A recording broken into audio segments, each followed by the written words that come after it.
I want to talk about the Bengals because I was all in on them. Yeah, buddy. And I was all in on them being in trouble.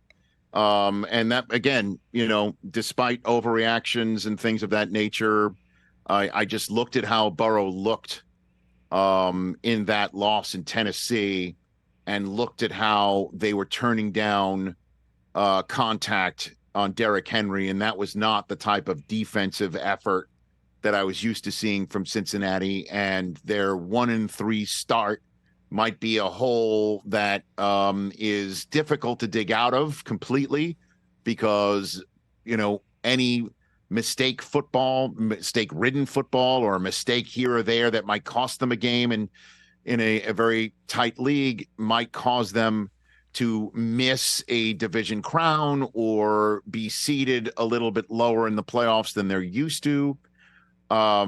Altogether, though, what I saw in Arizona, and again, I understand that this is a team that performs way above itself, and a lot of folks think that you can't measure a team against them. The Giants are a perfect example. But the Burrow that I saw and the Jamar Chase that I saw and the defense that I saw is the Bengals team that I thought we would all see from week one, despite Joe Burrow being hurt in the preseason. I was very pleased for the Bengals fans out there to see what I saw. And we can confirm that Jamar Chase is indeed always effing open. Always open. My gosh. He backed up those statements. He had an incredible game. Burrow looked to me spry. He picked up a couple first downs with his legs.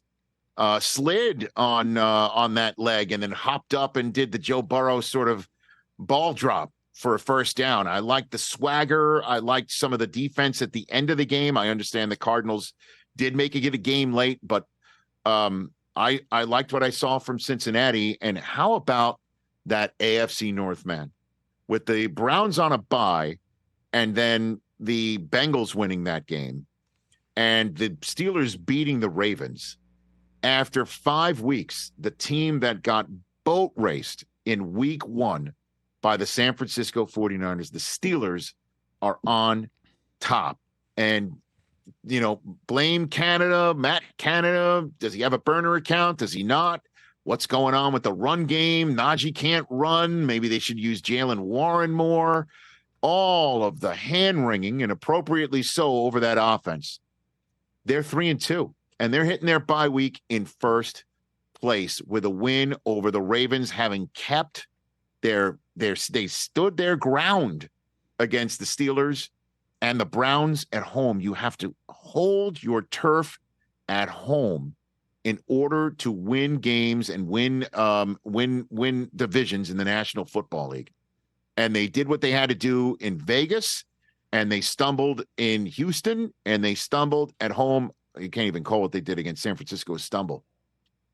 But how about those Pittsburgh Steelers getting it done? The Ravens, I can't wait again to see them here in London against Tennessee, coming off of that loss to Pittsburgh that they had wrapped essentially.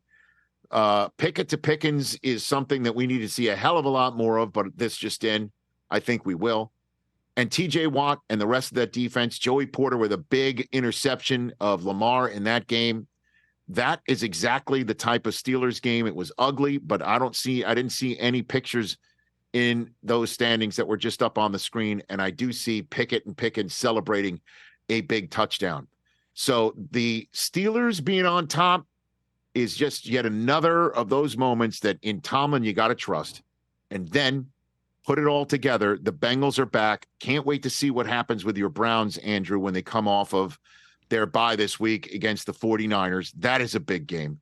And I'm seeing the Ravens in London. The AFC North is just fascinating to me in a way that I think a lot of folks didn't see it coming. Catch the Rich Eisen Show every single day on the Roku channel, 12 to 3 Eastern, for free.